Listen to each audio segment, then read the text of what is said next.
దాము తిమోతికి రాసిన మొదటి పత్రికలో 6వ అధ్యాయములోనికి వద్దాము. 12వ వచనం చదువుదాము ఒకసారి.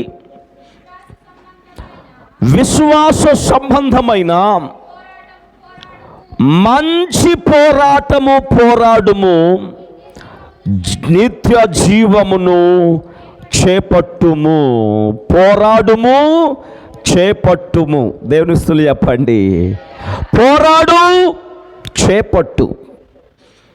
పోరాడి నువ్వు స్వాధీనం చేసుకో. పోరాడు, మంచి పోరాటం పోరాడు. ఈ రోజున చాలామంది పోరాడుతున్నారు. ఇహ సంబంధమైన వాటి పైన పోరాడుతున్నారు, భౌతికమైన వాటి విషయమై పోరాడుతున్నారు, శరీర సంబంధమైన వాటి విషయమై పోరాడుతున్నారు, లోక సంబంధమైన వాటి విషయమై పోరాడుతున్నారు, ఈ అల్పమైన వాటి కొరకై పోరాడుతున్నారు. ఇది కాదు నీవు పోరాడాల్సింది మంచి పోరాటం. మంచి పోరాటం, మంచి పోరాటం పోరాడు. మనం ఈ లోకములో పోరాడే వీరులముగా ఉన్నామని వాక్యము తెలియచేస్తూ ఉంది. దేవునికి స్తోత్రం. క్రీస్తు యేసు నందు విశ్వాసముంచి మారు మనసు పొంది రక్షించబడి క్రీస్తు సంఘములో చేర్చబడిన వారందరూ ఒక సైన్యములో చేర్చబడిన సైనికులు వంటి వారన్నమాట. దేవునికి స్తోత్రం. యుద్ధము చేయడానికి వ్యూహము తీరినటువంటి సైన్యములో చేర్చబడిన ఒక సభ్యుడవు నీవు, సభ్యురాలవు. దేవునికి స్తోత్రం. సంఘాన్ని గురించి పరమగీత గ్రంథములో అంటాడు, యూహిత సైన్య సమభీకర రూపిణియగు ఈమె ఎవరు? దేవునికి స్తోత్రం. యూహిత సైన్య సమభీకర రూపిణియగు ఈమె ఎవరు? యూహిత. ఆమేన్, హల్లెలూయా. పరమగీతములు 6వ అధ్యాయము చదువుతారా బిడ్డలారా? 6వ అధ్యాయము 10వ వచనం. సంధ్యారాగము చూపట్టుచు చంద్రబింబమంతా అందము గలదై. అబ్బా, సూర్యుని అంతా స్వచ్ఛమును కలలను గలదై యూహిత సైన్య సమభీకర రూపిణియగు ఈమె ఎవరు? ఈమె ఎవరు? దేవునికి స్తోత్రం. సంఘాన్ని గూర్చి తండ్రి అయిన దేవుడు వర్ణిస్తున్నాడు. సంధ్యారాగము చూపట్టుచు. కవులు, రచయితలు ఎప్పుడు ఎక్కువగా పాటలు రాయడానికి ఇష్టపడతారంటే సంధ్యావేళలో. సంధ్యావేళలో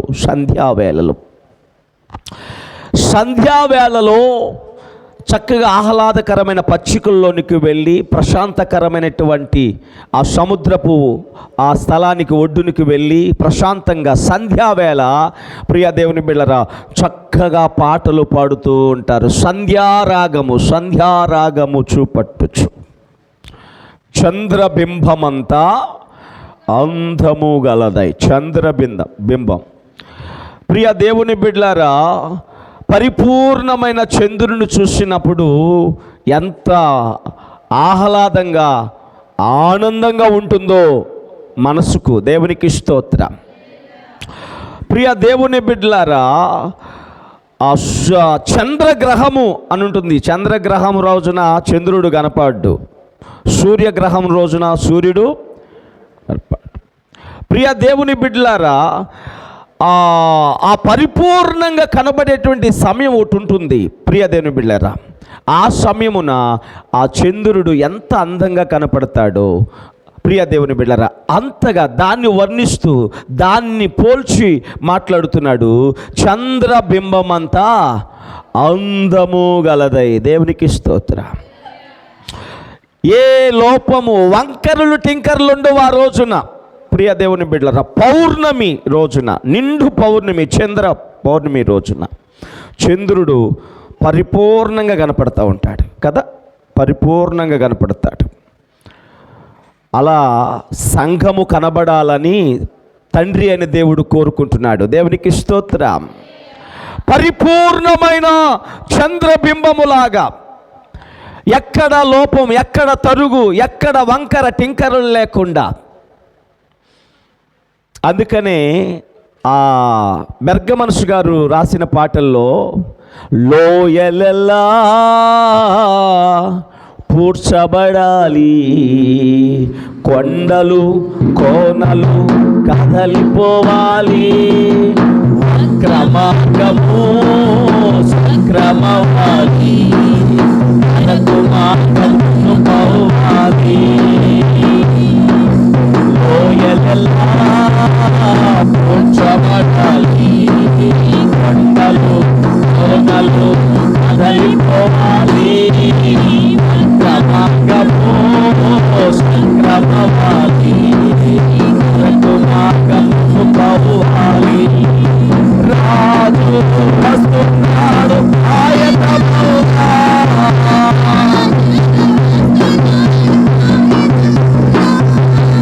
యేసు వస్తున్నాడు ఎదురుగా.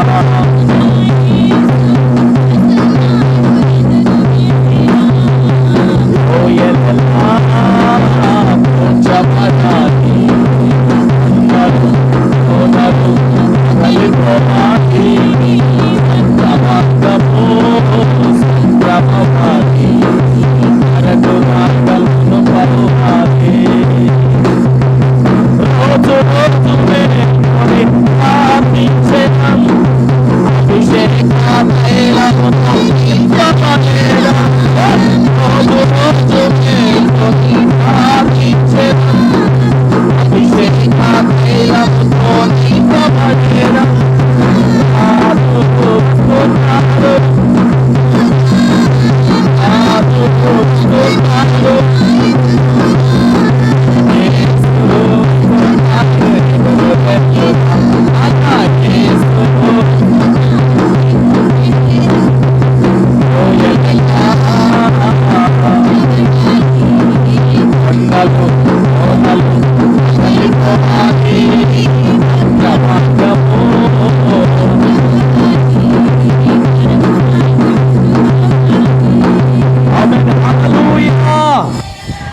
కనుక ప్రియ దేవుని బిడ్డలారా, లోపము లేని వారముగా మనము చంద్రబింబమంతా అందము కలిగిన ఆ పరిపూర్ణమైన సౌందర్యములో మనల్ని చూడాలని ప్రభువారు అక్కడ పరమగీత గ్రంథములో ఆ విధముగా వర్ణిస్తున్నాడు.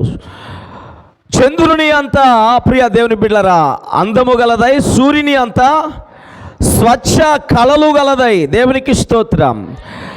యూహిత సైన్య సమభీకర రూపిణియగు ఈమె ఎవరు అంటే, యుద్ధమునకు బారులు తీరి ఉన్నటువంటి, యుద్ధము చేయడానికి అవతల శత్రు సైన్యము బారులు తీరి ఉంటుండగా, ప్రియ దేవుని బిడ్డలారా, యువతాల సంఘము కూడా ఆ శత్రువుతో యుద్ధము చేయడానికి వ్యూహము పూరి ఉన్నది. దేవునికి స్తోత్రం. యుద్ధ కవచమును, సర్వాంగ కవచములను ధరించుకొని యూహిత సైన్య సమభీకర రూపిణియగు ఈమె యుద్ధము చేయడానికి సిద్ధముగా ఉన్న సంఘములో ఈ రోజున నీవు ఒక సభ్యురాలువుగా ఉన్నావు. నీవు ఒక సైనికుడవు. దేవునికి స్తోత్రం. యుద్ధ రంగములో ఉన్న సైనికుడవు. నీకు సర్వాంగ కవచం ఇవ్వబడింది. రక్షణనే శిరస్త్రాణము నీకు ఇవ్వబడింది. ప్రియ దేవుని బిడ్డలారా, సత్యమనే నడుముకు దట్టి ఒకటి నీకు అనుగ్రహింపబడింది. యుద్ధము చేయడానికి నీతి అనే మైమరు ఒకటి నీకు, శత్రువు వేసేటువంటి బాణాలు నీ హృదయమును, నీ దేహములోనికి గుచ్చుకొని వెళ్లకుండా నీతి అనే మైమరువును దేవుడు నీకు ఇచ్చాడు. పాదములకు సిద్ధ మనసు అనే జోళ్ళు దేవుడు నీకు ఇచ్చాడు, నాకు ఇచ్చాడు. ఒక చేతికి విశ్వాసం అనే డాలునిచ్చాడు, మరో చేతికి వాక్యమనే ఖడ్గాన్ని ఇచ్చాడు. ఈ రీతిగా మనము యుద్ధము చేయడానికి సిద్ధముగా ఉన్న సైన్యమే దేవుని సంఘం. ఆ సంఘములో యుద్ధము చేయాల్సింది నీవు నేను. ఇంతకీ మనము పోరాడేది ఎవరి మీద? ఈ రోజున నేను ఒక మూలవాక్యాన్ని మీకు చూపించాను కదా. మంచి పోరాటము పోరాడాలి. యుద్ధము చేయడానికి సిద్ధముగా ఉన్న సంఘమా, సంఘములో యుద్ధము చేయడానికి దేవుడిచ్చిన సర్వాంగ కవచాన్ని ధరించుకొని యుద్ధము యెహోవాదేనని నువ్వు బయలుదేరాలి. దేవునికి స్తోత్రం. అప్పుడు దావీదు గనక విజయం అనుగ్రహింపబడినట్లుగా దేవుడు నీకు నాకు కూడా ఈ యుద్ధములో విజయాన్ని ఇస్తాడు. దేవునికి స్తోత్రం. ఈ యుద్ధములో మనము మంచిగా పోరాడాలి, మంచి పోరాటాన్ని పోరాడాలి. ఇంతకు మనము యుద్ధము చేయాల్సింది ఎవరితో అని అంటే, పరిశుద్ధ గ్రంథంలో కొన్ని విషయాలను దేవుడు మనకు చూపించాడు. మనము పోరాడాల్సింది, యుద్ధము చేయాల్సింది దేంతో అంటే చూద్దామా ఒకసారి రండి. మనము ప్రియ దేవుని బిడ్డలారా, ఈ 6వ అధ్యాయము 12వ వచనంలో రాయబడినట్లుగా తిమోతి పత్రికలో మంచి పోరాటము పోరాడమని, ప్రియ దేవుని బిడ్డలారా నిత్య జీవమును చేపట్టమని దేవుడు తన దాసుని ద్వారా హెచ్చరించినట్లు మనము దేనితో పోరాడాలి అని మనం చూసినట్లయితే హెబ్రీయులకు రాసిన పత్రికలోనికి వద్దాం. ఆ ప్రక్కనే కుడి చేతి వైపుకి పేజీలు తిరిగేయండి. హెబ్రీయులకు రాసిన పత్రిక 12వ అధ్యాయము 4వ వచనం చదువుదామా. 4వ వచనం, మీరు పాపముతో పోరాడుటలో చూడండి. ఇప్పుడు ఇంతకీ మీరు పోరాడవలసింది దేంతోనంట? పాపముతో. పాపము చాలా భయంకరమైనది. దాని గురించే ఇర్మియా ప్రవక్త ద్వారా దేవుడు అది ఘోరమైన వ్యాధి అని అంటాడు 17:9. హృదయము అన్నిటికంటే మోసకరమైనది, అది ఘోరమైన వ్యాధి కలిగినది. ఆ వ్యాధి పేరే పాపం. ఇది క్యాన్సర్ కంటే, HIV కంటే,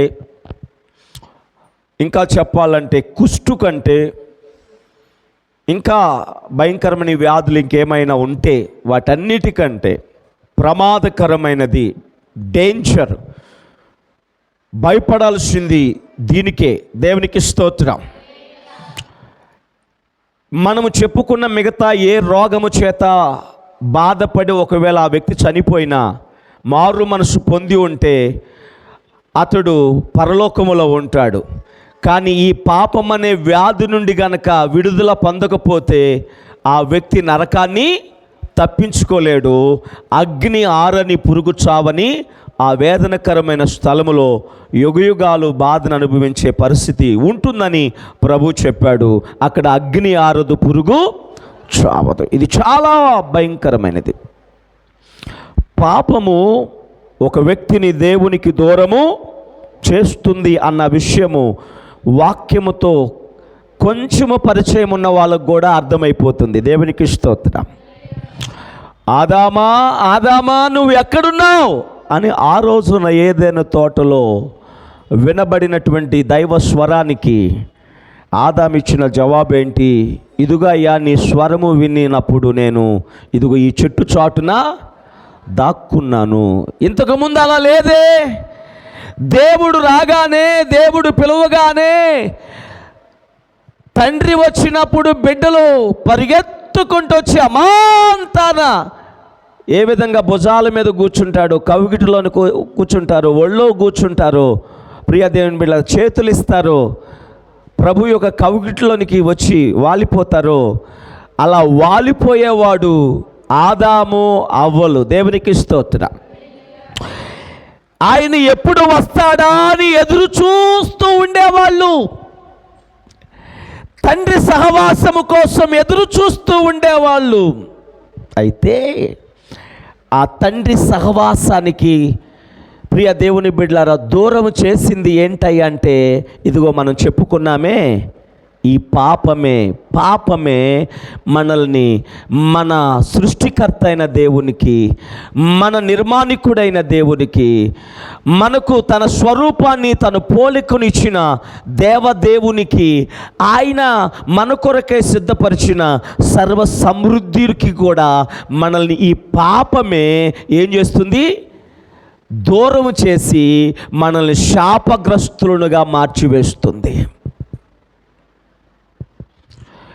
దేవునికి దూరం చేస్తుంది ఈ పాపము. ఏదేను వనము అనబడుతున్నటువంటి ఆ సకల సమృద్ధి కలిగినటువంటి ఆ యొక్క ఆ వనములో నుండి కూడా ప్రియ దేవుని బిడ్డలారా వీరిని బయటికి పంపించేసింది ఈ పాపమే. ఈ పాపము కారణము చేతనే వారికి స్త్రీకి ప్రసవ వేదన వచ్చి పడింది. ప్రసవ వేదన హెచ్చు చేయబడింది. ప్రసవ వేదన స్త్రీకి ప్రాప్తించడం జరిగింది. పురుషునికి చెమట కార్చి ఇదిగో వ్యవసాయం చేసి కష్టపడాల్సిన పరిస్థితి వచ్చింది. ఈ శ్రమ, ఈ కష్టము, ఈ బాధ, ఈ అవమానము, ఈ లేమిడి, ఈ కొదువు, ఈ హీనస్థితి, ఈ దీనస్థితి, ప్రియ దేవుని పిల్లల ఒంటరి స్థితి, మహిమను కోల్పోయిన స్థితి, సామాన్యమైన స్థితి, హీన స్థితిలోనికి ఒక మనిషిని దిగజార్చింది ఏంటయ్యా అంటే చెప్పండి, పాపం. దాని మీద మనం పోరాడాలి. దేవునికి స్తోత్రం. దానిపైన పోరాడాలి. పాపముతో పోరాడాలి. పోరాడకపోతే నీ జీవితము ప్రియ దేవుని బిడ్డలారా ఏదో జీవిస్తున్నావన్న పేరు మాత్రమే ఉంటుంది. నీవు ఉన్న ఆ స్థలానికి, నీ ఇంటికే నువ్వు పరిమితం అవుతావు. పాపముతో పోరాడి పాపాన్ని జయించకపోతే నీ ఇంటికే పరిమితమైపోతావు. నువ్వు ఉన్న ప్రాంతానికే పరిమితమైపోతావు. ప్రియ దేవుని బిడ్డలారా, అయితే నువ్వు పాపముతో పోరాడి పాపాన్ని గనుక నువ్వు జయించే వ్యక్తివిగా ఉంటే నీవు అనేకులకు ఆశీర్వాదకరమైన వ్యక్తిగా మారుతావు. దేవుని స్తుతులు చెప్పండి. దీనికి ఎగ్జాంపుల్ ఎవరై అంటే యోసేపు. దేవుని స్తుతులు చెప్పండి. యోసేపు పాపాన్ని జయించకపోయినట్లయితే పోతీఫర్ ఇంటికే బానిసైపోయేది. దానికే అక్కడ ఆ ఇంటికే పరిమితమై ఉండేవాడు కదా. పాపాన్ని జయించకపోతే పెద్ద ఆయనకి తెలియకుండా వీళ్ళ ఆటలు అలా సాగుతూ ఉండేవి. పెద్ద ఆయన అంటే ఎవరు? పోతీఫర్. పాపం ఆయన ఎప్పుడు వెళ్తాడో తెలీదు, ఎప్పుడు వస్తాడో తెలీదు. అక్కడ ఏం జరిగిందో మీకు తెలుసు. పాపాన్ని జయించకుండా ఉన్నట్లయితే ఆ యోసేపు పోతీఫర్ యొక్క ఆ ఇంటికి మాత్రమే అతడు ప్రియ దేవుని బిళ్ళరా ఏదో అలా దీవెనకరంగా ఉండేవాడుగా అలాగ ఉంటాడంతే. దానికి మాత్రమే పరిమితం అయిపోయి ఉండేవాడు. అది దీవెన కూడా అంటానికి వీలు లేదు. పాపాన్ని జయించకపోయినట్లయితే ఆ పోతీఫర్ ఇంటి వరకే మిగిలిపోయేవాడు. కానీ పాపాన్ని జయించడం వలన అక్కడ రాయబడిన మాటలు అబ్బాబాబా చాలా అద్భుతమైన మాటలు రాయబడినాయి. దేవునికి స్తోత్రం. హల్లెలూయా. 39వ అధ్యాయం 6వ వచనములో చివరిగా రాయబడింది యోసేపు యొక్క అందాన్ని గురించి రాయబడింది. ఏమని? 39 ఆదికాండం 6వ అధ్యాయం 6వ వచనం 39 6వ వచనం. యోసేపు రూపవంతుడును సుందరుడునై ఉండెను. అది సంగతి. అందంగా సుందరంగా కొంచెం గ్లామర్గా ఉండే వాళ్ళకి ఇలాంటి శోధనలు ఎదురవుతూ ఉంటాయి. కొంచెం బాగున్న ముక్కు ముఖం చక్కగా ఉన్న అబ్బాయిలకి అమ్మాయిలకి ఇలాంటి సమస్యలు ఎదురవుతూ ఉంటాయి. ఇప్పుడు కూడా ఎదుర్కొంటూనే ఉన్నారు. కొంతమంది ఏమో చాలా తక్కువ మంది జయిస్తున్నారు, చాలామంది బొక్కబార్లుగా పడిపోతున్నారు. ఈ రోజున ఈ ఆడపిల్లలు మగపిల్లలు కొంచెం ముక్కు మొహం చక్కగా ఉండి కొంచెం చర్మం తెల్లగా ఉంటే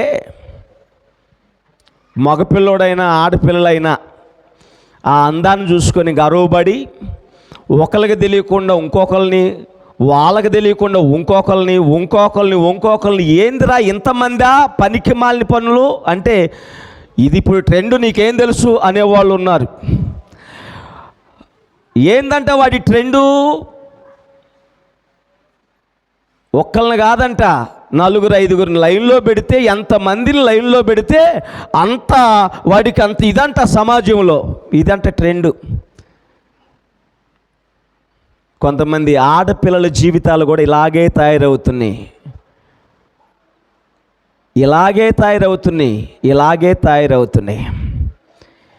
కానీ ప్రియ దేవుని బిడ్డలారా, జయ జీవితాన్ని కలిగి ఉంటే, వాక్యం సెలవిస్తూ ఉంది, జయ జీవితాన్ని నువ్వు కలిగి ఉంటే నీ అందాన్ని చూసి గర్వపడకుండా, నీ సౌందర్యాన్ని, నీ రూపాన్ని, నీ యొక్క బాడీ యొక్క ఆ ఆకృతిని, ఎవరైనా వచ్చి నువ్వు చాలా బాగుంటావంటే ఆ రూపం ఇచ్చింది ఎవరు నీకు? తమ్ముడా, చెల్లి, నువ్వు చాలా బాగుంటావురా అన్నాడు అనుకోండి ఎవరైనా నిన్ను, తమ్ముడా, నీకు ఆ రూపాన్ని ఇచ్చింది ఎవరు? ఆ అందాన్ని ఇచ్చింది ఎవరు? ఆ రూపాన్ని ఇచ్చింది ఎవరు? ఆకృతిని ఇచ్చింది ఎవరు? దేవుడు. దేవుణ్ణి బట్టి అతిశయించు. నీ అందాన్ని చూసుకొని అతిశయించి గర్వపడ్డావు అనుకో, అందాన్ని చూసి అతిశయించి గర్వపడిన వాళ్ళందరూ కూడా కాలగర్భములో కలిసిపోయారు, చరిత్రహీనులుగా మార్చబడ్డారు. అందము చూసుకొని అతిశయించినటువంటి, గర్వపడినటువంటి దీనా స్థితి ఏమైందో ఒకసారి చూసారా? దీనా చాలా చక్కగా ఉంటుంది. ఆ షెకెము ప్రాంతంలో వాడు కొడుకు ఒకడు చూసి, ఒక్కసారి చూస్తే ఆ చూపు అంతగా ఆ అమ్మాయి మీద నుంచి అంత తేలిగ్గా పక్కకు తిప్పుకోలేరన్నమాట ఎవరైనా, అంత రూపవతి. ఎలా ఉండాలి? నువ్వు మరుగై ఉండాలి. దేవునికి స్తోత్రం. తగిన కాలమందు దేవుడు నిన్ను వెలుగులో నీకు తీసుకుని వచ్చి అనేకులకు ఆశీర్వాదకరముగా నేను నిలబెట్టేంత వరకు అసలు నువ్వు ఆ ఇంట్లో ఉన్నావా లేదా, అసలు నీవు ఈ ఊళ్ళో ఉన్నావా లేదా అని ఎవరికి తెలియనట్లుగా బ్రతకాలి, మరుగ్గా ఉండాలి. దేవుని బిడలారా, మీరు లోకస్తుల్లాగా లోకానికి ఎక్స్పోజ్ అవ్వడానికి ఇష్టపడబాకండి. ఇది లోకం చేసే పని, లోకస్తులు చేసే పని. లోకానికి ఎక్స్పోజ్ అవుతూ ప్రియ దేవుని బిడ్డలారా, ఆ లోకము చేతనే ప్రియ దేవుని బిడ్డలారా ఆ శాపగ్రస్తమైన అనుభవంలోనికి ఎడవబడుతున్నటువంటి వారు లోకస్తులు చేసే పని. దేవుని పిల్లలు మరుగై ఉండాలి. నీ అందాన్ని, నీ సౌందర్యాన్ని, నీ రూపాన్ని, నీ ఆకృతిని చూసి ఇచ్చిన దేవుణ్ణి మహిమపరుస్తూ మరుగై ఉంటే, ఎస్తేరు, బైబుల్లో ఎస్తేరు ఉంది కదా, పిన తండ్రి పేరేం పేరు? మొర్దెకై. తల్లిదండ్రులు లేని ఎస్తేరు. ఒక సమయం వచ్చింది, ఆ సమయం వచ్చేదాకా ఈ మొర్దెకైకి ఒక కూతురు ఉందని, ఒక పెంపుడు కూతురు ఉందని, దత్తపుత్రిక ఉందని ప్రియ దేవుని బిడ్డలు ఎవరికీ తెలియదు. తగిన సమయం వచ్చింది, అమ్మా ఇదిగో అని చెప్పి ఆమెను బయటకు తీసుకుని వచ్చారు. ఆమె చక్కగా తన యొక్క భక్తిని, పరిశుద్ధతను, నీతిని, యథార్థతను, నమ్మకత్వాన్ని, ప్రియ దేవుని బిడ్డల పరిశుద్ధతను కాపాడుకుంటా ఉంది. కనుకనే ఆ తగిన సమయం వచ్చినప్పుడు ఆ దేశానికి రాణి అయి కూర్చుంది. దేవుని స్తుతులు చెప్పండి. మరుగై ఉండాలి. యవనస్తులారా మరుగై ఉండాలి. దీనా మరుగై ఉండకుండా ఎక్స్పోజ్ అవ్వడానికి బయటికి వెళ్ళింది. తన సౌందర్యం, తన అందాన్ని చూసుకొని పబ్లిక్కి చూపించుకుందామని వెళ్ళింది. ఏమైంది? వెళ్ళింది కానీ ఇంకా తిరిగి రాలా. ఇక ఆ అమ్మాయి గురించిన వార్త వినడానికి, చెప్పుకోవడానికి ఇంకా బాగాదు, అంత రోతగా తయారైపోయింది. మరుగై ఉండాలి. పాపానికి రాజీ పడిపోతే ఇక నీ జీవితాన్ని కూర్చున్న కొమ్మని నువ్వే నరికేసుకున్నట్టు ఏదో నువ్వు నీ ఇంటికే పరిమితం అయిపోతావు. నువ్వు జయిస్తే నీవు దేశానికి రాణి స్థానంలో దేవుడు నిన్ను కూర్చోబెడతాడు. దాన్ని జయించాలి. పాపముతో పోరాడి ఏం చేయాలి? జయించాలి. యోసేపు జయించాడు. అందుకనే ఐగుప్తు దేశానికి రాజు స్థానంలో కూర్చున్నాడు. దేవునికి స్తోత్రం. పోరాడాలి పోరాడాలి పోరాడాలి. సంఖ్యాకాండంలో 25వ అధ్యాయంలో ప్రియ దేవుని బిడ్డలారా, ఇశ్రాయేలీయులు భయంకరమైన పాపానికి అక్కడ దారి తీశారు. సంఖ్యాకాండం 25వ అధ్యాయము 1వ వచనం చదవండి ఒకసారి.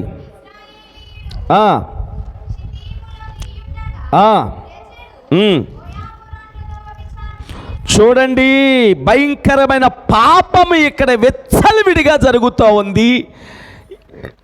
ఎవరి మధ్యలో అంటే ఇశ్రాయేలుల మధ్యలోనే విచ్చలవిడిగా పాపము అక్కడ విచ్చలవిడిగా జరుగుతూ ఉంది.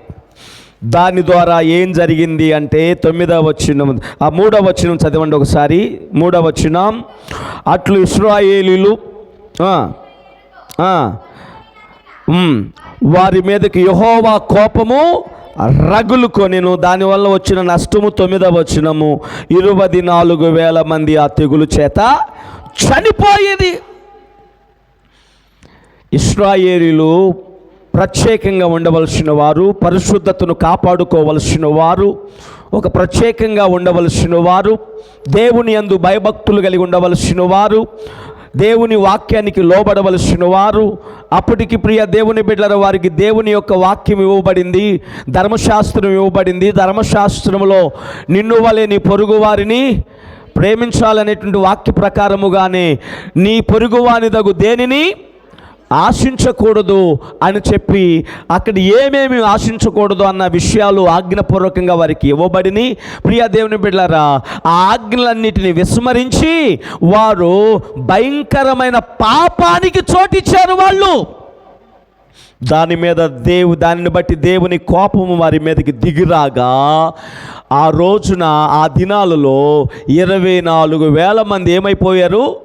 తెగులు చేత చచ్చిపోతే ఇశ్రాయేలుల యొక్క సమాజము 6వ వచనము చదువుతున్నాను. ఇదిగో మోషే కన్నుల ఎదుటను ప్రత్యక్షపు గుడారము యొక్క ద్వారము నొద్ద ఏడ్చుచుండిన ఇశ్రాయేలీయుల సర్వ సమాజము యొక్క కన్నుల ఎదుటను అందరూ ఆ తెగులు చేత తమ బిడ్డలను కోల్పోయి, యవనస్తులను కోల్పోయి, పురుషులను కోల్పోయి, తన వాళ్ళను కోల్పోయి, ఒక్కళ్ళ ఇద్దర 24,000 మంది చనిపోతే వారిని పోగొట్టుకున్న వాళ్ళందరూ చేతులు నెత్తి మీద పెట్టుకొని బోరున విలపిస్తూ ఉంటే, ఏడుస్తూ ఉంటే, రోదన చేస్తూ ఉంటే, ఎంతోమంది తల్లులు వాళ్ళ బిడ్డలు పోగొట్టుకొని, ఎంతోమంది తండ్రులు, ఎంతోమంది అనాథులై, ఎంతోమంది ప్రియ బోరున విలపిస్తూ ఏడుస్తూ ఉంటే, దైవ సేవకులు కూడా ఏడుస్తూ ఉంటే, అంగలారుస్తూ ఉంటే, అందరూ వేదన పడి నలిగిపోతూ ఉంటే, ఈ తెగులు ఎలా ఆగిపోతుంది? ఈ దుర్మార్గపు పనులను బట్టి ఇదిగో ఈ తెగులు వచ్చింది, ఇది ఎలా ఆగిపోతుందని ప్రత్యక్షపు గుడారము ఎదుట, దేవుని మందిరము ఎదుట బోరున విలపిస్తూ కన్నీరు గారుస్తూ ఉంటుంటే, ఒకడున్నాడు. వాడి పేరు జిమ్రీ అని రాయబడి ఉంది. జిముక్కులోడు ఒకడున్నాడు. వాడు జరిగిన నష్టము చాలదనుకొని, ఇది నాకు కాదులే, వాళ్ళు కదా చచ్చిపోయింది. కొంతమందికి ప్రియ దేవుని బిడ్డలు ఈ పాపం వలన భయంకరమైన రోగాలు, నష్టాలు, శాపం వచ్చి చాలా కుటుంబాలు, జీవితాలు, బ్రతుకులు నాశనం అయిపోయి పాడైపోతుంటుంటే, వాళ్ళకి అలా జరిగిందిలే, నాకు అలా జరగదులే, నేను చాలా తెలివి కలిగిన వాడిని, నేను చాలా తెలివి కలిగిన దానిని అనుకుంటా ఉంటారు. వాళ్ళకి అలా జరిగిందిలే, నాకు జరగదులే. కానీ వాక్యం సెలవిస్తుంది, నీ పాపము నిన్ను పట్టుకొనును అని రాయబడింది నిర్గమాకాండములో. దేవునికి స్తోత్రం. నీ పాపము నిన్ను పట్టుకుంటుంది. ప్రియ సహోదరి సహోదరులారా, వచ్చిన నష్టము చాలదనుకొని అందరూ బోరుమని ఏడుస్తూ ఉంటే, ఒకడు ఇంకా బడి తెగించి ఒక పక్కన ఏడుస్తూ ఉంటే, వాళ్ళ కళ్ళ ఎదుటే దైవజనుడు చూస్తుండగానే వారి కళ్ళ ఎదుటే వాడు ఒక స్త్రీని తీసుకొని పాపిష్టి పని చేయడానికి పూనుకున్నప్పుడు ఒక యవనస్తుడు వారి మధ్యలోనే ఉన్నాడు. వాడికి కూడా ఎరేసి ఉంటారు ఆ మోయాబు స్త్రీలు, ఆ మిద్యానీయుల యొక్క మిడియాలపు స్త్రీలు. మోయాబు స్త్రీలు, మిద్యానీయుల యొక్క స్త్రీలు, మిడియాలపు స్త్రీలు ఇతను కూడా ఎరేసుంటారు, ఇతను కూడా కవించుంటారు, వీరిని కూడా ప్రేరేపించుంటారు, రెచ్చగొట్టుంటారు. కానీ ఇతను మాత్రం చేయనుకున్నాడు. ఇతను వద్దనుకున్నాడు, చేయనుకున్నాడు, అసహించుకున్నాడు. ఆ విషయమై ఇతడు మండిపోతున్నాడు. ఇది నా దేవునికి ఇష్టం లేని పని, ఇది నేను చేయనని రగిలిపోతున్నాడు, బాధపడుతుంటే వారందరూ చూస్తుండగానే ఒకడు పాపిష్టి పని చేయడానికి, జిమ్రీ లాంటి వాడు ప్రియ దేవుని బిడ్డలారా పూనుకొని పాపిష్టి పని చేయడానికి మరి పూనుకున్నప్పుడు ఈ యవనస్తుడు వెంటనే లేచి ఏం చేశాడు? ఆ పక్కనే ఉన్నటువంటి నిలబెట్టి ఉన్న ఈటిని పట్టుకొని వెళ్ళి వాడు పడక స్థలానికి వెళ్ళి వాడిని ఆ స్త్రీని ఇద్దరిని ప్రియ దేవుని బిడ్డ పాపిష్టి పనిలో ఉంటున్నప్పుడే ఇద్దరిని పొడిచి నేలకి దింపేశాడనమాట, నేలకి గుచ్చివేశాడనమాట. అప్పుడు తెగులాగిపోయిందంట. చప్పలు కొట్టండి. జయించాలి, జయించాలి. ఎప్పుడైతే ఇతడు ఆ పాపిష్టి పనిని విషయంలో రోషము కలిగిన వాడై దేవుడు ఓర్వలేని దాన్ని ఇతడు కూడా ఓర్వలేక దాన్ని ఏ విధముగా అసహించుకొని దానికి ప్రాయశ్చిత్తము కలిగించాడు. అప్పుడు దేవుడు ఇతన్ని శబాష్ అనుకొని ఇతన్ని బ్లెస్ చేయడం ప్రారంభించాడు. ఆ వచనమే 11వ వచనము. 10వ వచనం చదువుతున్నాను వినండి. అప్పుడు యెహోవా మోషేకు ఇలాగ ఆజ్ఞ ఇచ్చెను, యాజకుడైన అహరోను మనముడును ఎలియాజరు కుమారుడైన ఫినెహాసు వారి మధ్యను నేను ఓరవలేని దానిని తాను ఓరవలేకపోవటం వలన ఇశ్రాయేలు మీద నుండి నా కోపమును మళ్లించెను గనుక నేను ఓరవలేక ఉండియు ఇశ్రాయేలును నశింప చెయ్యలేదు. కాబట్టి నీవు వానితో ఇట్లనుము, అతనితో నేను నా సమాధాన నిబంధన చేయుచున్నాను. ఇది నిత్యమైన యాజక నిబంధన అతనికిని అతని సంతానమునకును కలిగియుండును. ఏలయనగా అతడు తన దేవుని విషయమందు ఆసక్తి కలిగిన వాడై ఇశ్రాయేలు నిమిత్తము ప్రాయశ్చిత్తము చేశాను. గట్టిగా చప్పలు కొట్టండి. ప్రియ సహోదరి సహోదరుడా, మనము మంచి పోరాటము పోరాడాలి అని మూల వాక్యము చేత ఈరోజు మనమందరము హెచ్చరింపబడుతున్నాం. దేవుడే హెచ్చరిస్తున్నాడు తన వాక్యము ద్వారా. దేవునికి స్తోత్రం. ఎందుకు అనంటే ప్రియ దేవుని బిడ్డరా, నువ్వు మంచి పోరాటము పోరాడి దానిపైన లోకం పైన నువ్వు విజయాన్ని పొందితే, నేత్రాశ, శరీరాశ, జీవపు డంబాలను నువ్వు జయిస్తే, ప్రియ దేవుని బిడ్డలారా, ఇదిగో దేవుడు సంతోషిస్తాడు. దేవుడు నిన్ను అనేకులకు యోసేపులాగా, ఫినెహాసులాగా, ఫినెహాసు మీదకి దేవుడు చేసిన నిబంధన సమాధానకరమైన నిబంధన, నిత్య నిబంధన, ఆ తన పిల్లలకు నిలిచి ఉండే నిబంధన దేవుడు అక్కడ చేశాడు. దేవునికి స్తోత్రం. తమ్ముడా, చెల్లి, నువ్వు జయించేదానివిగా ఉంటే నీవు నీ ఇంటికి మాత్రమే కాదు, నీ సమాజానికి, నీ చుట్టూ ఉన్న సొసైటీకి, నీ గ్రామానికే కాదు ప్రియ దేవుని బిడ్డల ప్రభువు కోసం రోషంగా నువ్వు నిలబడగలిగితే దేవుడు నిన్ను అనేక మందికి ఆశీర్వాద కారకుడుగా, ఆశీర్వాద కారకురాలుగా నేటికి కూడా దేవుడు నిన్ను చేయడానికి, నిలబెట్టడానికి, వాడుకోవడానికి, గణపరచడానికి నా దేవుడు నిన్న నేడు నిరంతరము ఏకరీతిగా ఉన్నవాడై ఉన్నాడు. దేవునికి స్తోత్రం. గనుక తమ్ముడా, చెల్లి, సహోదరి సహోదరులారా, మనము పోరాడాల్సింది చెప్పండి. దేంతో పోరాడాలి? పాపముతో పోరాడాలి. దాన్ని జయించాలి. దాన్ని జయించకపోతే అది మనల్ని దేవునికి దూరం చేస్తుంది, ఆశీర్వాదాలకు దూరం చేస్తుంది, మనల్ని ప్రియ దేవుని శాపగ్రస్తులుగా మారుస్తుంది, నిత్య నరకానికి ఈడ్చుకుని వెళుతుంది. కనుక అది చాలా ప్రమాదకరమైనది, దాన్ని నువ్వు జయించకపోతే ప్రియ దేవుని బిడ్డలారా, నీ జీవితానికి అర్థము లేకుండానే నీ జీవితం ముగించబడుతుంది. నీ జీవితము ప్రియ దేవుని బిడ్డలారా అర్థాంతంగా, పర్థం లేనిది కానీ, విలువ లేనిది కానీ, ఉపయోగం లేనిది కానీ ముగించబడుతుంది. కానీ నా దేవుడు అందుకు నిన్ను సృష్టించలేదు, అందుకు నిన్ను పుట్టించలేదు, అందుకోసము కాదు నిన్ను దేవుడు బ్రతికిస్తుంది, నీ ఆయుష్ను పొడిగిస్తుంది. అందుకోసము కాదు నా యేసయ్య నీ కొరకై దివిని విడిచి భూలోకానికి వచ్చింది, అందుకోసము కాదు నీ కొరకు మరణించింది, అందుకోసం కాదు నీ కొరకు ప్రాణం పెట్టింది, రక్తమును కార్చింది. నీవు కూడా ఈ పాపాన్ని జయించేవాడుగా ఉండాలి. ఉండాలని, జయించేదానివిగా ఉండాలని. దేవునికి స్తోత్రం. జయించాలి గనుక మనము జయించాలి, జయించేవారముగా ఉండాలని దేవుడు కోరుకుంటున్నాడు. జయించాలి అంటే ఇంతకు మనం దేన్ని జయించాలి అంటే మనకున్న పోరాటం ఏంటి, దేని మీద పోరాటం, దేన్ని మనం జయించాలి పోరాటంలో అంటే మనం ఒకటి చెప్పండి, దేని మీద మనం పోరాడాలి? పాపముతో పోరాడాలి, పాపాన్ని జయించాలి. సమయం లేదు, నేను ముగించేస్తున్నాను. మిగతా విషయాలు మనం తర్వాత ధ్యానం చేద్దాం. దేవునికి స్తోత్రం. ఈ నష్టాలకు, కష్టాలకు, బాధలకు, నిందలకు, అవమానాలకు, హీనస్థితికి, దీనస్థితికి, ఈ ఓటమికి, అపజయానికి, ప్రియ దేవుని అన్నిటికీ కారణం ఇదే. దేవునికి స్తోత్రం. దీన్ని జయిస్తే నీకు తిరుగులేదు. నువ్వు వెనక్కి తిరిగి చూడాల్సిన అవసరం లేదు. నీ భవిష్యత్తును గురించి చింతించాల్సిన అవసరం లేదు. నువ్వు జయించి నిలబడు చాలు, జయించి నిలబడు చాలు. ఇట్టి వారిని దేవుడు ఎతుకుతున్నాడు. నేను లోకాన్ని జయించేదానిగా, లోకాన్ని జయించేవాడిగా నేను ఉండాలనుకుంటున్నాను ప్రభువా, నాకు సహాయం చేయని నువ్వు అడుగు. జయించిన వాడు నీ ముందు నడుస్తున్నాడు. దేవునికి స్తోత్రం. మనము నమ్మిన వాడు, మనం ఆరాధిస్తున్నవాడు ప్రియ దేవుని బిడ్డల ఓడిపోయిన వాడు కాదు, లోకాన్ని జయించిన వాడు. చదువుతారా మాట? యోహాను సువార్త 16వ అధ్యాయము. ప్రియ దేవుని బిడ్డలారా, మీకు లోకములో శ్రమ కలుగును, అయినను ధైర్యము తెచ్చుకొనుడి అని చెబుతూ అక్కడ ఏమన్నాడో చూద్దామా?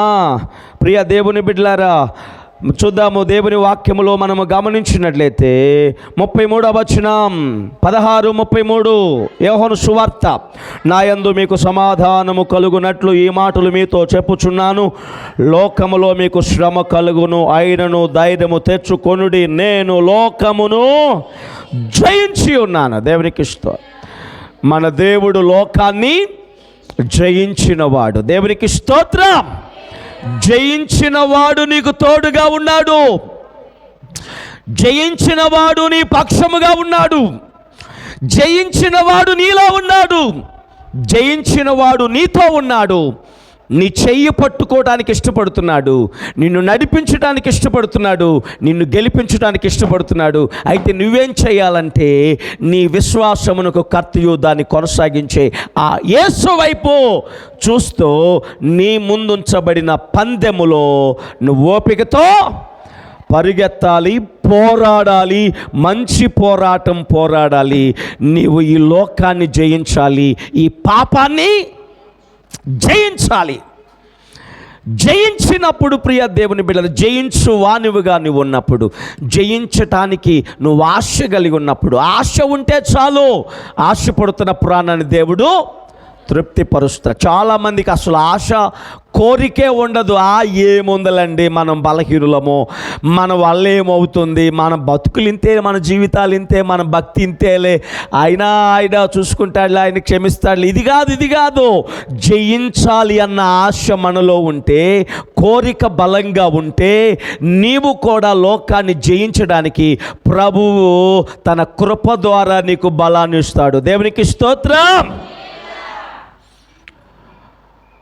నా కుమారుడా తిమోతి, క్రీస్తు యేసునందున్న కృప చేత బలవంతుడు కమ్ము అన్నాడా లేదా?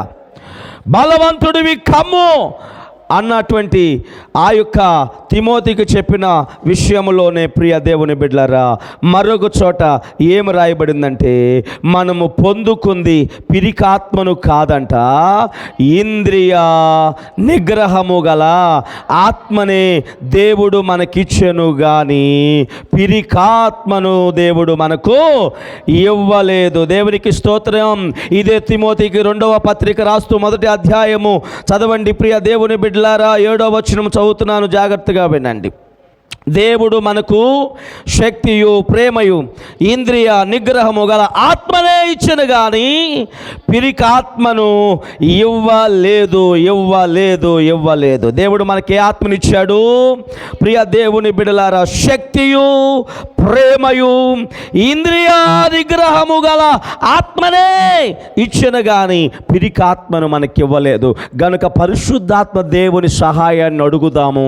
పరిశుద్ధాత్మ దేవుడే మనకు ఆ శక్తినిస్తాడు, ఆ ఇంద్రియ నిగ్రహాన్ని ఇస్తాడో, జయ జీవితాన్ని ఇస్తాడో, లోకాన్ని జయించేవారిగా చేస్తాడు. దేవునికి స్తోత్రం. యవనస్తులు బలవంతులు, వారు యందు నా వాక్యము నిలిచి ఉంది, వారు లోకమును జయించారు అని యోహాను పత్రికలో రాయబడింది. కనుక నా ప్రియ సహోదరి సహోదరులారా, చిన్నలారా, పెద్దలారా, మనము మంచి పోరాటము పోరాడవలసిన వారమై ఉన్నాము. దేవునికి స్తోత్రం. మంచి పోరాటము పోరాడాలని మన విషయమై దేవుడు ఎదురు చూస్తూ ఉన్నాడు. నువ్వు దేని మీద పోరాడుతున్నావు? నువ్వు దేని కొరకు పోరాడుతున్నావు? దేని మీద పోరాడుతున్నావు? నువ్వు పోరాడి జయించాల్సింది మొట్టమొదట పాపాన్ని. దాన్ని నువ్వు జయించగలిగితే, ఈ లోకాన్ని, లోకాశలను జయించగలిగితే, ప్రియ దేవుని బిడ్డలారా, నేటి తరములో దేవుడు నిన్ను ఒక యోసేపుగా, నిన్ను ఒక ఎస్తేరుగా, నిన్ను ఒక పినిహాసుగా, నిన్ను ఒక మరియగా, లోకానికి రక్షకునిచ్చినటువంటి ఆ మరియగా, అలాగే ఆనాటి భక్తులుగా అనేకులకి దీవెనకరముగా, ఆశీర్వాదకరముగా షడ్రకు, మెషకు, అబేద్నెగోలు, దానియేలులు, ఇదిగో మేము ఈ ఆహారాన్ని, ఈ అపవిత్రమైన ఆహారాన్ని తిని మమ్మల్ని మేము అపవిత్ర పరుచుకోలేము అని పరిశుద్ధతను కోల్పోవటం ఇష్టం లేక, ఆ పరిశుద్ధతను కాపాడుకోవడం కోసం, అపవిత్రమైన వాటిని జయించడం కోసం వారు ప్రాణాలకు తెగించి రాజు నియమించిన ఆహారాన్ని వద్దనుకున్నారు. రాజు చెప్పిన మాటని తిరస్కరిస్తే అది ప్రాణాపాయం అని వారికి తెలుసు. ఇది రాజుగారి ఆజ్ఞ, దాన్ని ఉల్లంఘిస్తే అది చాలా ప్రమాదకరంగా మారింది. కానీ వారు రిక్వెస్ట్ చేశారు, మేము దీన్ని తిని అపవిత్రులము కాలేము, మాలో ఉన్న పరిశుద్ధతను మేము కోల్పోలేము అని చెప్పి రిక్వెస్ట్ చేసినప్పుడు ఆ అధికారికి దయగలిగించాడు దేవుడు. వారు కొద్ది దినాలు శాకాహారాన్ని తీసుకున్నారు. ఆ యొక్క సెలెక్ట్లో వాళ్ళు సెలెక్ట్ అయ్యారు. దేశానికి ఆశీర్వాదకరమైన వ్యక్తులుగా దేవుడు నిలబెట్టాడు. దేవుని స్తుతులు చెప్పండి. కాపాడుకుందాం. ప్రభు మనకిచ్చిన రక్షణ కాపాడుకుందాం, విశ్వాసాన్ని కాపాడుకుందాం, పరిశుద్ధతను కాపాడుకుందాం, ఆయన యందు భయభక్తులు కలిగి ఉందాం. మనం చూస్తున్న దేవుని ఎదుట మనం ఉన్నాం. ప్రియ దేవుని బిడ్డలారా, మన దేవుడు మనల్ని చూస్తున్నాడన్న భయము కలిగి ఉందాం. ఆయన మనం చూడటమే కాదు, ఆయన మన విషయంలో జోక్యం చేసుకుంటాడని, మనల్ని పట్టించుకుంటాడని, మనం నడిచే మార్గాల్లో, చేసే పనుల్లో, ప్రియ దేవుని బిడ్డలారా, మనం చేసే ప్రతి పనుల్లో, మనం చేసే ప్రతి దాంట్లో ఆయన ఇన్వాల్వ్ అవుతున్నాడని, ఆయన చూస్తున్నాడని, పట్టించుకుంటాడని భయముతో, భక్తితో ఆయన ఎదుట ముందుకు సాగుదాం. మెట్టుకు ఈ లోకాన్ని, లోక ఆశలను జయించేవారముగా ఉండి అనేకులకు ఆశీర్వాదకరముగా నేటి తరములో మనమందరము వాడబడదాం. ఇట్టి కృప దేవుడు మనందరికీ దయచేయునుగాక. ఆమేన్. ప్రార్థన చేసుకుందాం. తలల వంచండి. ప్రార్థన చేసుకుందాం.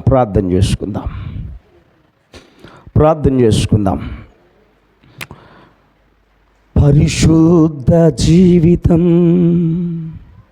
మేలిమి సాక్ష్యము, చెదరని విశ్వాసము, పరిశుద్ధ జీవితం. తమ్ముడా, చెల్లి, అక్క, నా సహోదరి సహోదరులారా, ఇప్పటి వరకు మనం ఎలా జీవించామో అది ఎవరికి వారికి వ్యక్తిగతముగా తెలిసిన విషయము, దేవునికి మాత్రమే తెలిసిన విషయం. ఇప్పుడు వరకు మనం మంచిగా పోరాడామా, మంచి పోరాటం పోరాడామా, లేకపోతే ఏ పోరాటము, దేని సాధించాము, దేని కొరకు ఎలా బ్రతికాము, ఎలా జీవించాము, మన పోరాటం ఏని విషయమై చేశాము అన్న విషయం ప్రియ దేవుని బిడ్డలారా మనం ఎరిగి ఉన్నాము. అయితే దేవునికి మహిమకరముగా ఈ లోకాన్ని జయించే విషయంలో, పాపాన్ని జయించే విషయంలో ప్రియ దేవుని బిడ్డలారా మనం పోరాడామా, పాపాన్ని జయిస్తున్నామా, లోకాన్ని జయిస్తున్నామా లేదా పరీక్షించుకొని, ఈ శేష జీవితమైన ఇంకా ఎంతకాలం మనం ఉండబోతున్నామో మనకు తెలియదు.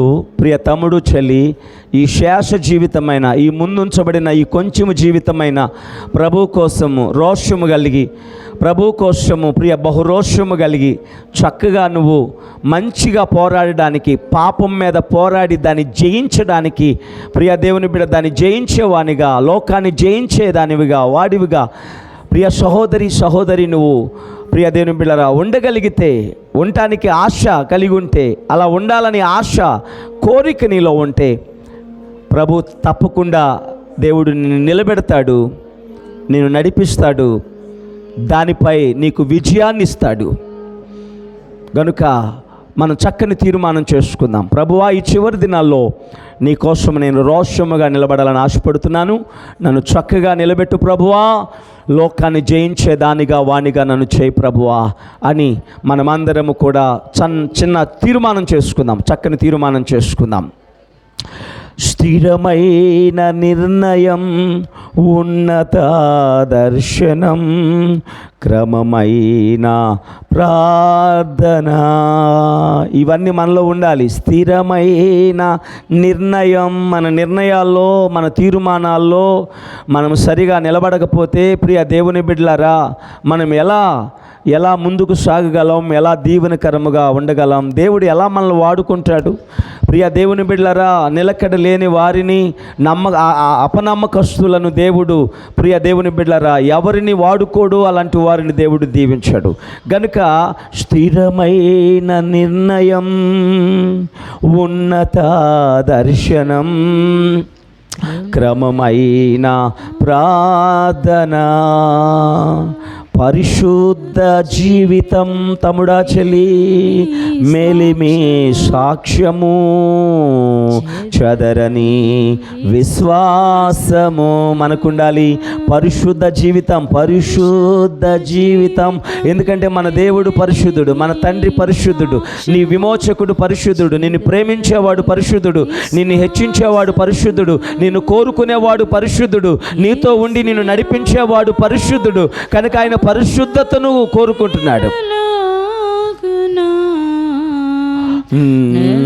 జీవింపచేయవా, ఒక చక్కని తీర్మానం చేస్తే ఆ తీర్మానం దేవుడు స్థిరపరుస్తాడు. అయ్యో నా వల్ల కావటం లేదు, తండ్రి నీకు సహాయం చేస్తాడు. నేను ఉండాలనుకుంటున్నా, ఉండలేకపోతున్నా, జయించాలనుకుంటున్నా, జయించలేకపోతున్నా. అందుకనే ఇమ్మానుయేలు దేవుడు నీకు సహాయం చేయడానికి వచ్చాడు, నీతో ఉన్నాడు. అమ్మా, సహోదరి, సహోదరుడా, నీ పక్షముగా ఉండి నీకు జయమిస్తాడు. ఆనాడు గొలియాతును జయించింది దావీదు కాదు, దావీదు పక్షముగా ఉండి దేవుడే గొలియాతు పైన జయాన్నిచ్చాడు. జయించింది దేవుడు, విజయాన్నిచ్చింది దేవుడు. ప్రియ దేవుని బిడలారా, దేవుడు నీకు సహాయం చేస్తాడు. ప్రభువా, నాకు సహాయం చేయి. నీ ఎదుట ఈ తరములో అనేకులకు దీవెనకరమైన బిడ్డగా యోసేపులా, ఫినెహాసులా, ఎస్తేరులా, ప్రభువా, ఇదిగో ఆనాటి మరియలా, ప్రభువా, అనేకులకు ఆశీర్వాదకరమైన ఆ భక్తులులా నీ ఎదుట నేను నిలబడడానికి, ఈ లోకాన్ని జయించేవాడిగా నేను ఉండడానికి, లోక ఆశలను, శరీరాశలను, జీవపు డంబాలను, పాపాన్ని జయించేదానిగా వాడిగా నేను ఉండడానికి సహాయం చేయని అడుగుదాము. హల్లెలూయా. ప్రార్థన చేసుకుందాం. విత్తబడిన వాక్యము విన్న మనందరి హృదయాలలో మంచి నేలను పడిన విత్తనం వలె నూరంతలుగా ఫలించి నిలిచి ఉండునట్లుగా అందరూ మీ హృదయాల్లో ప్రార్థన చేసుకుంటూ ఉండండి.